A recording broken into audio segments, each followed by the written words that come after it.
Pero meron akong ultimate talaga na gustong i-upgrade dito sa bike na to, dito sa scooter ko. Galawang big bike.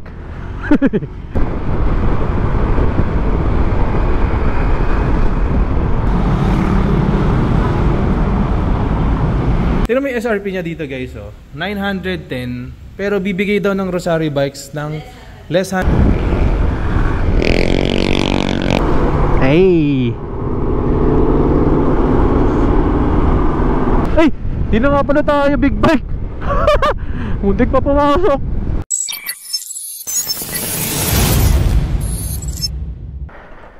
Alright! Uy, dyan ka muna ulit. Punta muna tayo ng Pasig guys. Alam mo, dito ko na-appreciate yung mga scooters, lalo na yung pagkakaroon nila ng compartment. Although sa iba, diba usually nagalagay pa na iba ng top box for additional storage. Iwan muna natin tong regalo natin kay Sky. Sa anak ni Rody yan eh. Kala ko siya magkikita kami. So ayan o, nakapaglagay ako ng mga boxes. Ito jacket, pag umulan, mukhang uulan pa nga eh. So diba yan o, nakakapaglagay tayo ng stuffs. Ito yung Spy Drift na forged carbon yung finish guys. Tinanggal ko yung pinaka visor niya, tapos bumili ako sa Shopee Finds, Shopee Budol, itong tawag dito glasses. Ganda oh. Pero pakita ko yung picture natin dyan syempre. Diba? Sabi ng mga subscriber natin, ito daw shock cover. Wala naman daw talaga ng tulong to. Baka daw makakapag-create pa ng another trouble. So kahit kabibili lang natin sa kanya, susundin natin syempre yung mga may experience na sa mga ganitong klaseng bagay. Eh sabi nila, nakakasira daw lalo. Di tatanggalin natin. Baka meron kayong paggagamitan nito. PM nyo ako sa page. Baby, gagamitin kita. Huwag kang magtatampo ha. Love you. Galawang big bike. Char. Gagi, huwag ganun. Actually, isa to sa mga rason bakit ako nag-scooter ngayon. Kasi I know for sure, you know, the traffic in Manila, given na yan pagka magi-Christmas or may Christmas, magi-Christmas break. Kasi mostly are, ayun pala na nag-Christmas shopping. So, tawag doon, Christmas rush shopping. Diba kung tayo, naka-big bike, oy kuya, thank you. Thank you. O, diba kung naka-big bike tayo, hirap na hirap tayo magsisingit ngayon. Sana may iyak na ako ngayon. So dito, relax lang oh. No engine heat problem. Dati, dyan tayo oh. Aakit tayo dyan oh. Naka big bike tayo, aakit tayo dyan oh. Nakita ko dito guys, ang cute. Nakaangkas yung aso sa amo niya oh. Cute. Ang cute. Nakaget yan? Hindi naman. Makagatin ako. Hello. Isa pala sa mga gusto kong i-upgrade natin dito sa motor natin na ito ay busina. Since hindi naman tayo magpapamapler at hindi tayo naririnig ng ating mga kasabay sa kalye, lalo na ganyan mag-merge, eh minsan hindi sila aware sa kanilang side mirror na tayo yan dito sa kanilang tabi. Tulad yan. Kung naka big bike tayo, for sure rinig nila tayo. Pero kung ito gamit natin at hindi naman tayo naka-muffler, eh katahimik ng mga scooter, alam nyo naman yan, hindi tayo rinig ng mga yan. So isa sa mga pinaplano kong upgrade is yung busina syempre. Kasi ito ang stock ng ADB na busina. Isa pa is, hindi ko alam kung magdadagdag tayo ng ilaw dito. Kasi dito di naman maselan sa mga wiring. Kaya no-consider natin yung pagkakabit naman ng auxiliary lights.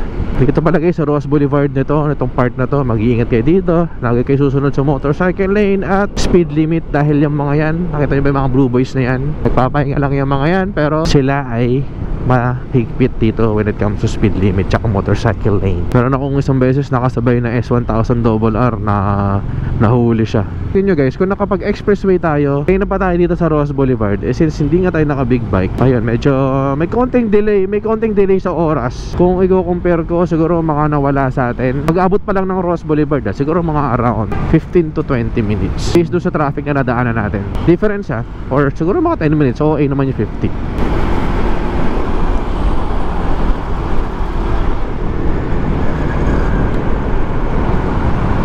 Natutuwa ako sa mga nagko-comment talaga sa YouTube natin kasi sila yung may mga experience talaga sa scooter. Minsan mga nagko-comment pa mga ADV users, so talagang mga batikan na sila sa scooter na to particularly. Marami talaga nagsasabi na medyo mabagal talaga tong ADV kasi nga when it comes to its weight, kung makakasabay tayo ng mga scooter na talagang nakapanggilid, talagang pangrektahan, talagang may iwan talaga to stock. Yun nga, kung gusto natin pabilisin siya ng konti, more on the torque nga, sabi ko sa last video natin, gusto ko lang siya palakasin ng konti. Mag-minor upgrade naman tayo sa panggilid. Basta magkaroon lang siya ng enough power, maging responsive lang siya, okay na sa akin yun. And thank you pala sa mga nagsasuggest sa mga shop na pwede natin puntahan. We'll take closely consider those shops. Ngayon di pa natin siya priority kasi bago pa eh. Enjoy lang muna natin itong stock is good.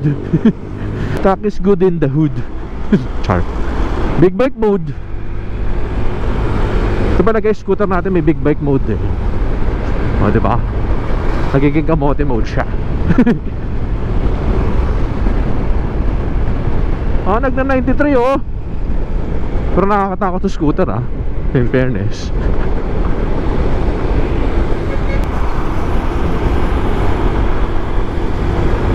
Ito big bike lang natin ginagawa to eh.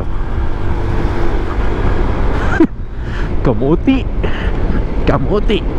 Pero meron akong ultimate talaga na gustong i-upgrade dito sa bike na to, dito sa scooter ko, which is yung rim set na pang ADV, yung Rayos. Napakita ko dyan. Ayun oh. Yan, gandang-ganda ako dyan. Yan ang isa sa mga priority ko para sa bike na to. Medyo may kamahalan lang yan I think, pero may shop na akong alam kong meron. Yan, gandang-ganda talaga ako dyan. As in, yan ang pinaka-dream na rim set ko para dito sa motor na to. Abangan nyo na lang kung makukuha natin yan. Paprint lang tayo ng ating ORCR dito kay Kuyang Notary Public. May nakita tayong nagla-laminate din tsaka nagpiprint. So paprint tayo ng ORCR. Ano to eh? Hilpuyat, Pendia, Harrison. Sabi ko na si Kuya Mike yung naka-stripes. Di pa rin dadaan sa bike lane sa 2024. Dito mo talaga ma-appreciate yung mga ganitong scooter oh. Pero itong buong 82 kilometers full tank yan. Simula nung kinuha natin yung bike, yan pa rin yung gas niya, hindi pa rin nagpapagas. Isa rin siya sa mga factor bakit ayaw ko siyang masyadong palakasin. Ngayon napanood ko dun nga kay Motobeast na nag-experiment siya magpalit-palit ng mga bola, nagpapalit siya ng mga, ang alam ko pinapalitan niya yung experiment niya yung pagpapalit ng mga bola-bola. Napansin ko ang taas ng RPM, pero lakas naman yung bike, pero yung RPM ang taas alam naman natin once na mataas ang RPM mo, malakas sa gas yan. Baka mawala na yung essence ng pagiging fuel efficient ng scooter natin pagka ganun, diba? Sana nag big bike na lang tayo. Pero again, depende pa rin yan sa riding natin, riding style natin, kung gaano ka kalakas pumiga, kung gaano ka kadalas mag top speed, diba? Police! Charot lang.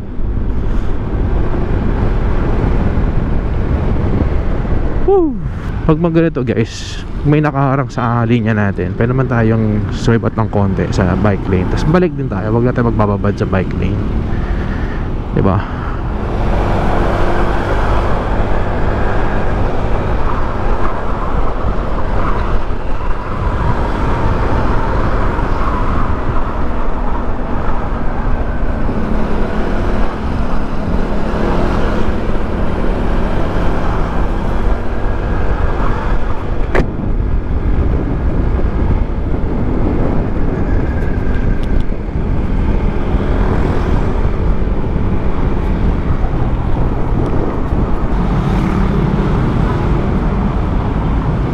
Matindi!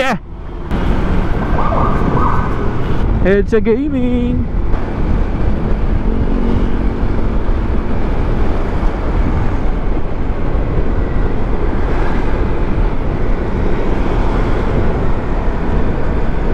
Ang kulit itong billboard na to dito eh. Pinapalabasan yung kay Ivana. Kaya nagka-traffic dito eh. Tignan mo, pagka hindi nakalabas si Ivana, walang traffic. Ay! Ramdam na ramdam ko pagkatagtag dito Patagtag pala ang ADB guys. Narinig nyo naman sa boses ko, diba?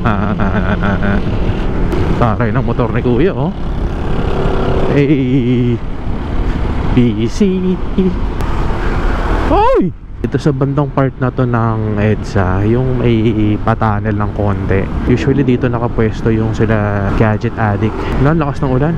Ayun o, pagka nakita ka nila dyan sumampa sa bus lane, for sure may nag-aabang na doon. Huhulihin ka talaga. Kahit yung sabihin mong napatouch ka lang sa bus lane, tapos bumalik ka sa linya mo, huli ka talaga boy. Ito isa sa mga gusto ko pagka scooter gamit natin. Wala tayong iisiping putek sa likod. Kasi may tapalodo tayo. Hindi natin iisipin na mapuputikan yung bag natin, yung likod natin.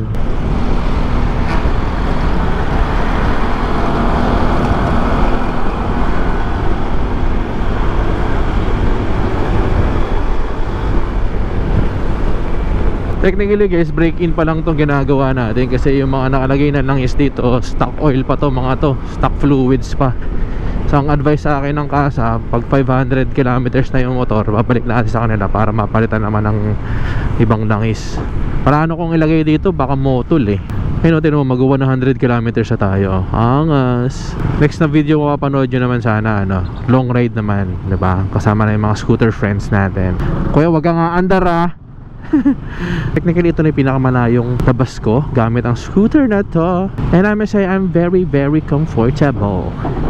Comment down below guys nga kung saan nyo gusto tayo pumunta gamit ang ating scooter. Isa pala sa mga features itong motor na to, meron siyang auto idle. Ayun o, to. So pag naka-on siya, pag na-traffic ka, yan, mamamatay na lang siya bigla. Ayun, nawala yung RPM niya. And then pagka mag-go na, squeeze mo lang yung throttle. O, diba? Mandar na siya. Hindi mo nakiklik yung switch mo, starter switch. Kapit na tayo, Rosario Bikes. Ito ko kinuha yung Hyper guys. So they sell dito brand new and used big bikes. Hey guys, dito tayo ngayon sa Rosario Bikes. May nakita ko dito yung pwedeng palit natin sa EDV, oh. SRGT 200. Tingin nyo, kabibili lang, palit ka agad eh. Pero if you guys are looking for brand new Aprilia bikes, Ducati as well, meron din sila sa labas. Ayan. Ito, oh, diba? Ito, okay sana to eh. Kaso okay din yung presyo eh. 248,000. SRGT 200 pero ang exact CC niya or displacement is 174. So guys, visit Rosario Bikes. Hanapin niyo pala si Epsoy guys, tsaka si Miss ano. Miss ano pangalan? Venus. Dito sa Rosario pagka may mga trip kayong bikes, diba? Inuubos na ba natin to, madam? Kailangan natin ubusin, no? Oo, kailangan ubusin. Ayun, no? Congrats kay brother, no? Wala pa nga eh. Matik na yan, no? Kunin niya pala ito, oh. RS660. Sabi ko, mag V4 na eh, no? Ganon din eh. Hindi pa kaya. Ganon din. First bike. Sana all, first bike, Aprilia kaagad. Itong Aprilia RS660. Pero may SRP niya dito, guys, oh. 910. Pero bibigay daw ng Rosario Bikes ng less 100,000. So technically, 810,000 yung bike. So sabihin natin itong Tuareg 898, makukuha mo na lang siya ng 798. So itong mga Tuono na guys, Tuono 660, same thing. Makukuha niyo siya ng less 100,000 guys. Sa in-car lang kayo kay Miss Venus siya kay Epsoy. Punta kayo dito sa Rosario Bikes.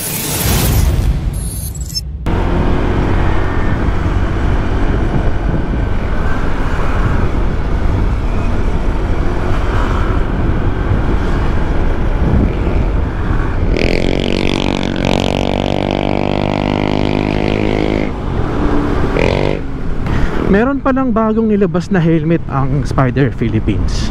Para siyang yung ginagamit ko na drift, yung pinakita ko sa inyo kanina.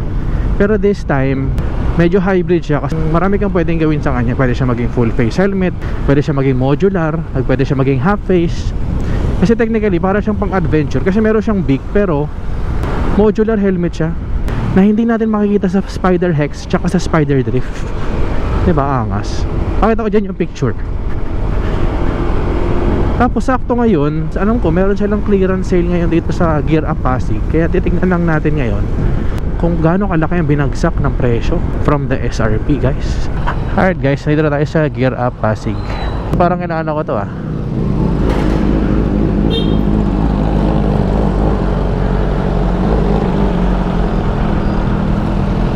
Hi guys, dito tayo sa Gear Up Pasig along Pio Alvarez. Check lang natin kung totoo bang malaki ang discount. Meron silang clearance sale today. Hi guys, so dito ngayon sa Spider Gear Up Pasig. So meron silang clearance sale until Sunday. Tulad yan, from 3 to 2.5 na lang. May nakita ko dun parang 2,000 na lang at. So ito yung mga available helmets guys. Mga Kors, yung mga designs. Pero yun, 2,000 from 2.5. Meron din mga pang cycling, MTBs, ayan o, mga naka 15% discounts. Sa shades naman nila, 20%. Ito, naka 20% discount ang mga shades nila dito. Until Sunday lang to guys ah. Ikutan natin yung mga available helmets. Yan. Empty helmets din meron ah. Yung Rogue na plain, pogi oh. Mga Hex. So sa Hex natin from 3,000 to 5 na lang siya guys.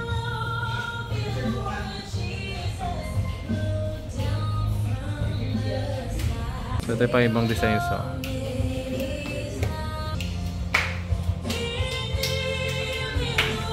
So ito katulad sa atin.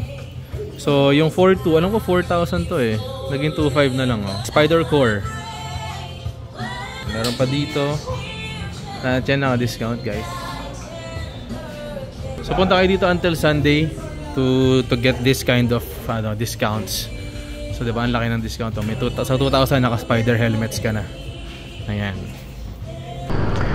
Alright, sayang wala yung helmet na sinasabi ko sa inyo guys. Naka-clearance sale kasi sila kaya wala daw yung mga bago. So technically yung mga nandyan pa lang ngayon, mga pull-outs from different stores. Kaya nakabagsak din yung presyo. Anyways, punta kayo dyan. Bilan nyo ng mga helmet yung mga jowa nyo. Hindi puro kayo lang yung magagandang helmet. Char. Uwi na tayo guys. Nakakatawa mag-scooter talaga. Tinuman nyo nabawas lang sa ating fuel oh. 2 bars. Pauwi naman na tayo. Tignan natin sa bahay kung ilan pa matitirang fuel niya. Pero layo din ang mga pinuntahan ko ngayon ha. Paikot-ikot ako. Tapos ganyan yung ganyan lang yung konsumo natin sa gas. Aba, scooter na talaga boy.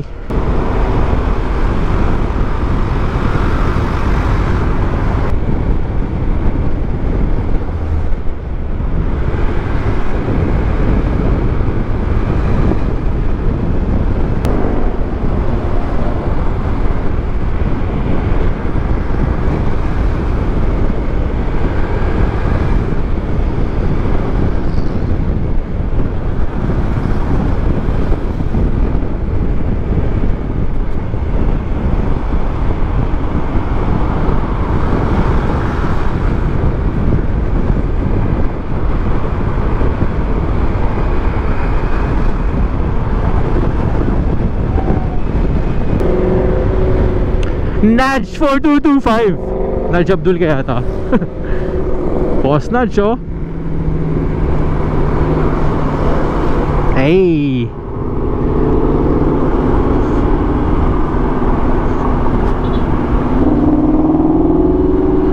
Ah, the sound man. Music to our ears.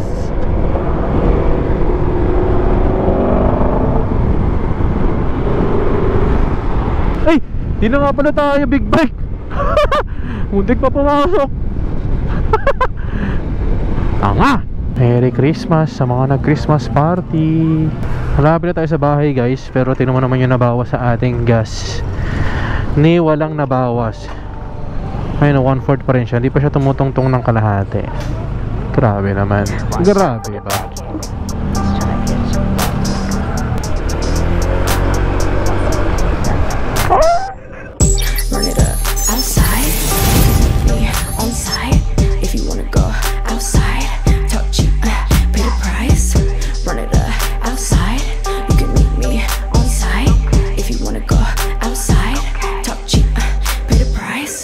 Up, no sleep. I'm a big dog, you ride with the sheep.